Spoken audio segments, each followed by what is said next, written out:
Cinema শুরু হয় স্ক্রাট নামের এই প্রাণীটাকে দেখিয়ে। তার কাছে একটা খুবই দামি ফল রয়েছে। সে অ্যাকর্ন নামের এই ফলটাকে খেতে চায়। তার ছোটবেলা থেকেই স্বপ্ন সে এরকম একটা সুন্দর ফল খাবে। কিন্তু যখন সে এটা খেতে যায় তখন হঠাৎ করে একটা দুর্ঘটনা ঘটে। তার হাত থেকে অ্যাকর্ন পড়ে যায়। শুধু তাই না, এর ফলে পাহাড়ের একটা অংশ ছুটে অ্যাকর্নটা একেবারে নিচে পড়ে যায়। এখন এই ফলটা স্ক্রাটের থেকে অনেক দূরে চলে গেছে আর সে এই ফলটাকে ধরার জন্য দ্রুত উপর থেকে জাম্প করে। সে যেমন তেমন করে ফলটাকে ধরে নেয়, কিন্তু যখন সে নিচে পড়ে তখন আবারও তার হাত থেকে ফলটা ছুটে গিয়ে একটা জঙ্গলে পড়ে। সে ছুটে গিয়ে জঙ্গল থেকে সে ফলটা নিতে যায়, কিন্তু ভুল করে তার হাতে অ্যাকর্নের বদলে অন্য আরেকটা ছোট্ট বেবি স্ক্রাট আসে, যেটা দূর থেকে সেই ফলটার মতোই লাগছিল। যখন স্ক্রাট বেবি স্ক্রাটকে রেখে চলে যাচ্ছিল তখন সে বেবি স্ক্রাট তার হাত চেপে ধরে আর কিছুক্ষণের মাঝেই সে কান্না করতে শুরু করে। সে কান্না করতে করতে স্ক্রাটকে এটা বোঝাতে চাইছিল যে সে এই পৃথিবীতে একেবারেই একা। এখন যেহেতু স্ক্রাট তার জীবনে চলে এসেছে তখন যাতে তাকে ছেড়ে একেবারেই না যায়। এটা দেখে স্ক্রাটের অনেক মায়া লাগে আর সে বেবি স্ক্রাটকে তার কাছে রাখতে চায়, কিন্তু তখন হঠাৎ করে তার মাথায় একটা জিনিস খেলে যায়। যদি সে বেবি স্ক্রাটকে তার সাথে রাখে তাহলে তার অ্যাকর্নের ভাগ বেবি স্ক্রাটকেও দিতে হবে, কিন্তু সে এটা মোটেও করতে চায় না, কারণ এটা তার ছোটবেলা থেকেই স্বপ্ন ছিল যে এই সুন্দর ফলটা একাই খাবে। এর ভাগ সে কাউকেই দিতে চায় না। যখন স্ক্রাট এসব কিছু ভাবছিল তখন সেই অ্যাকর্ন বেবি স্ক্রাটটা খুঁজে, কিন্তু সে এটা খেয়ে ফেলার আগে স্ক্রাট দ্রুত ছুটে গিয়ে বেবি স্ক্রাটের হাত থেকে সেটা কেড়ে নেয় আর এটা কেড়ে নিয়ে সে অনেক খুশি হয়। এখন ফাইনালি সে এটা খাবে, তাই সে অনেক খুশি। কিন্তু তখন ঘটে আরেক দুর্ঘটনা। তার হাত থেকে আবারও অ্যাকর্নটা পড়ে যায় আর পাহাড়ের আরেকটা অংশ ভেঙে যায়। স্ক্রাট পাহাড়ের ভাঙা অংশের সাথে নিচে পড়ে যায়, কিন্তু অ্যাকর্নটা উপরেই রয়ে যায়, যেটা বেবি স্ক্রাট পায়। কিন্তু যেমন তেমন করে স্ক্রাট আবারও পাহাড় থেকে উপরে আসে আর সে দেখে বেবি স্ক্রাট সেই ফলটা চেপে ধরে ঘুমিয়ে আছে। কিন্তু যখন স্ক্রাট ফলটা বেবি স্ক্রাটের হাত থেকে চুরি করতে যাচ্ছিল তখন বেবি স্ক্রাট অনেক জোরে জোরে কান্না করতে শুরু করে আর তার এই কান্নার শব্দে পাহাড়ের বরফ ভেঙে যেতে শুরু করে। তাই দ্রুত স্ক্রাট সেই ফলটা বেবি স্ক্রাটকে ফেরত দেয়। চোখের নিমেষে সেই পাহাড়ের ধস একেবারে বন্ধ হয়ে যায়। সেই কাজটা বারবার করতে থাকে, অর্থাৎ সে বেবি স্ক্রাটের হাত থেকে অ্যাকর্নটা কেড়ে নেয় আবার ফিরিয়ে দেয়, কিন্তু যখনই সে ফলটা কেড়ে নেয় তখনই হঠাৎ করে পাহাড় ভেঙে যেতে শুরু করে আর যখন ফেরত দেয় তখন সেই ভাঙন থেমে যায়। এখন বেবি স্ক্রাটও বুঝে গেছে যে স্ক্রাট সেই ফলটা খেতে যাচ্ছে, তাই সে স্ক্রাটকে বলে, যদি তুমি আমাকে খুশি করতে পারো বা হাসাতে পারো তাহলে আমি ফলটা থেকে কোনো ভাগ চাইবো না, আমি প্রমিস করছি।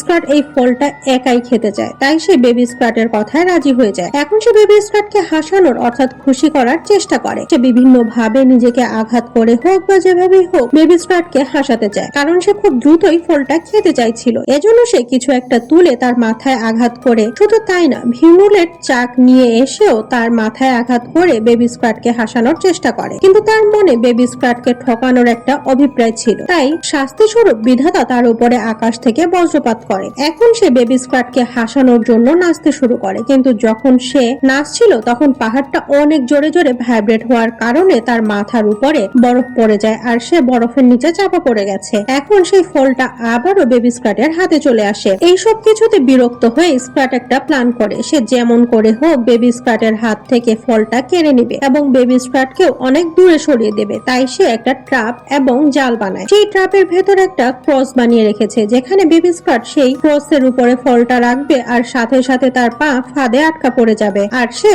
ফলটা নিয়ে এখান থেকে অনেক দূরে চলে যাবে। যখন স্ক্রাট বেবি স্ক্রাটকে এটা করতে বলে তখন বেবি স্ক্রাট সহজে এতে রাজি হয় না, কিন্তু সে বেবি স্ক্রাটকে এটা বোঝায় যে এভাবে ফলটা রাখলে অনেক সুস্বাদু হয়ে যাবে। তখন বেবি স্ক্রাট কনভিন্স হয়ে ফলটা সেখানে রাখতে রাজি হয়ে যায়, কিন্তু যখন সে ফলটা রাখতে যায় তখন ফলটা তার থেকে অনেক ভারী হওয়ার কারণে সে প্রপারলি সেটা ক্রসটার উপরে রাখতে পারছিল না। এমন সময় স্ক্রাট রেগে চিৎকার করে বলে, উফ, তুমি কখনোই কোনো কিছু বুঝতে পারবে না, দাও আমাকে দাও, আমি তোমাকে দেখাচ্ছি, তুমি আমাকে দেখে শিখে নাও এটা কিভাবে করতে হয়। আর যখনই সে বেবি স্ক্রাটের হাত থেকে ফলটা নিয়ে সে ক্রস বক্সের উপরে রাখতে যায় তখন সে নিজের পাতা ফাঁদে নিজেই ফেসে যায়। যে ফাঁদ বেবি স্ক্রাটের জন্য ছিল সেটা এখন তার পায়ে আটকে গেছে আর চোখের নিমেষেই তাকে কখনো পাহাড়ে তো কখনো পাথরের উপরে তো কখনো পানিতে আবার কখনো লাভায় আছাড় দিতে শুরু করে। কিন্তু সব থেকে মজার ব্যাপার হলো স্ক্রাটের এত আছাড় খাওয়ার পরেও কোনো কিছুই হয় না, তার গায়ে একটা আঁচড় পর্যন্ত লাগে না। কিছুক্ষণ পরে সে আবারও উঠে দাঁড়ায়। সে বেবি স্ক্রাটের কাছে তার ফলটা নিতে আসে। বেবি স্ক্রাট সামনের দিকে ছুটে যাচ্ছিল আর তার পিছু পিছু স্ক্রাটও ছুটছিল। আর যখন হঠাৎ করে তাদের হাত থেকে এখনটা পড়ে যায় তখন তারা অনেক কষ্ট পায়। এখন এরা এমন একটা গুহার ভেতরে আসে যেখানে তারা নিজেদের রিফ্লেকশন দেখতে পাচ্ছে। তারা নিজেদের রিফ্লেকশন খুব ভয়ানক ভাবে দেখতে পাচ্ছিল। আর তখন একটা রিফ্লেকশন স্ক্রাটের হাত থেকে সেই ফলটা কেড়ে নেয় আর সেই ফলটা কেড়ে নেওয়ার জন্য বেবি স্ক্রাটের রিফ্লেকশনও সেই রিফ্লেকশনের সাথে ফাইট করতে শুরু করে। এখানে আসল স্ক্রাট বা বেবি স্ক্রাট নয়, বরং তাদের রিফ্লেকশন একজন আরেকজনের সাথে ফাইট করছে, যার ফলে সেই কেভের ভেতরে ভেঙে যেতে শুরু করে। আর তাই স্ক্রাট তার জীবন বাঁচানোর জন্য সেখান থেকে বের হয়ে আসে। কিন্তু যখন সে বাইরে আসে তখন তার মনে পড়ে সে ভুলে বেবি স্ক্রাটকে ভেতরেই ফেলে এসেছে, হয়তো কেভ ভেঙে যাওয়ার জন্য সে মারা গেছে। এটা ভেবে স্ক্রাটের অনেক কষ্ট হচ্ছিল। সে কখনোই এতটাই নিষ্ঠুর ছিল না যে শুধুমাত্র একটা ফলের জন্য কাউকে শেষ করে দিবে। কিন্তু তার এই দুর্ভাবনা কিছু সময়ের মাঝেই শেষ হয়ে যায়, কারণ বেবি স্ক্রাট সুস্থ স্বাভাবিক ভাবে গুহার ভেতর থেকে বের হয়ে এসেছে। আর কিছু সময়ের মাঝে সেই গুহাটা একেবারে ভেঙে যায়। গুহাটা ভেঙে যাওয়ার সাথে সাথে ফলটাও বের হয়ে আসে। এখানে স্ক্রাট এবং বেবি স্ক্রাট একজন আরেকজনকে জড়িয়ে ধরে অনেক খুশি হয়। কিন্তু যখনই তারা সেই ফলটা দেখে তখন আবারও একজন আরেকজনের এনিমি হয়ে যায় আর তারা আবারও সেটাকে নেয়ার জন্য ছুটে যায়। কিছুক্ষণ পরে আমরা এই দুজনকে একটা ভয়ানক জায়গায় দাঁড়িয়ে থাকতে দেখি আর তাদের মাঝে রয়েছে সেই ফলটা। কম্পিটিশন হলো কে আগে সেই ফলটা নিতে পারে। কিন্তু এরা যখন মারামারি করছিল তখন আকাশ থেকে একটা পাখি এসে খুব সহজেই সেই ফলটা চুরি করে নিয়ে যায় আর এটা দেখে দুজনেই অনেক রেগে যায়। এরা সেই পাখিটার কাছ থেকে ফলটা কেড়ে নেওয়ার জন্য আবারও এক হয়ে যায়। এরা দুজন ছুটে গিয়ে সেই পাখিটার উপরে আক্রমণ করে ফলটা কেড়ে নেয়। কিন্তু এখন এই ফলটা আবারও বেবি স্ক্রাটের হাতে চলে আসে আর সে এখন ফলটা নিয়ে এখান থেকে পালিয়ে যেতে শুরু করে। কিন্তু ছুটতে ছুটতে হঠাৎ করে বেবি স্ক্রাট একটা গাছের শিকড়ে হোঁচট খেয়ে পড়ে যায় আর এর ফলে এখনটা তার হাত থেকে ছুটে গিয়ে একটা ভলকানোর মধ্যে পড়ে যায়, অর্থাৎ আগুনে পড়ে গেছে। এখন স্ক্রাট বুঝতে পারে তার প্রিয় ফল শেষ হয়ে গেছে, আগুনে পড়ে পুড়ে গেছে। তাদের চোখের সামনে এরকম ভয়াবহ একটা ঘটনা দেখে দুজনে অনেক কষ্ট পায়। বেবি স্ক্রাট যখন ভলকানোর কাছে গিয়ে ফলটা খোঁজার চেষ্টা করে তখন সেখানে কিছুই পায় না। কিছুক্ষণ পরে স্ক্রাট এবং বেবি স্ক্রাট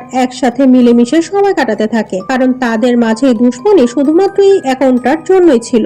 আর এটা যখন শেষ হয়ে গেছে তখন তাদের মাঝে দুশ্মনীও শেষ হয়ে গেছে। এভাবে সময় কাটতে থাকে আর এখন এরা দুজনের অনেক ভালো বন্ধু হয়ে গেছে। এরা একজন আরেকজনকে অনেক ভালোবাসে। এখন স্ক্রাট বৃদ্ধ হয়ে গেছে আর বেবি স্ক্রাট যুবক হয়ে গেছে। এমন সময় হঠাৎ করে স্ক্রাট মারা যায় আর তার ভেতর থেকে আত্মা বের হয়ে হেভেনের দিকে যেতে শুরু করে। কিন্তু রাস্তায় যেতে যেতে সে পাথরের উপর একটা প্ল্যান দেখতে পায় আর এটা অন্য কেউ নয় বরং বেবি স্ক্রাট বানিয়েছে, যেখানে সে প্ল্যান করেছে যখন স্ক্রাট এই দুনিয়া থেকে চলে যাবে তখনই সে অ্যাকাউন্টটা বের করে একাই খেয়ে নিবে। অর্থাৎ আপনারা যা ভেবেছেন ঠিক তাই, অ্যাকাউন্টটা মোটেও পড়ে যায়নি বা শেষ হয়ে যায়নি। এটা বেবি স্ক্রাটের একটা মাস্টার প্ল্যান। সেই ফলটা লুকিয়ে রেখেছিল আর সে এই প্ল্যানটা এত সুন্দর করে করেছিল যে স্ক্রাট মারা যাওয়ার আগ পর্যন্ত এটা বুঝতে পারেনি। এখন যখন বেবি স্ক্রাট ফলটা বের করে খেতে যায় তখন হঠাৎ করে আবারও স্ক্রাটের আত্মা তার বডিতে ফিরে আসে, কারণ সে তার ফল এই ধোঁকাবাজ বন্ধুকে কোনোভাবেই দিবে না। আর এখন এই ফলের পেছনে যুদ্ধ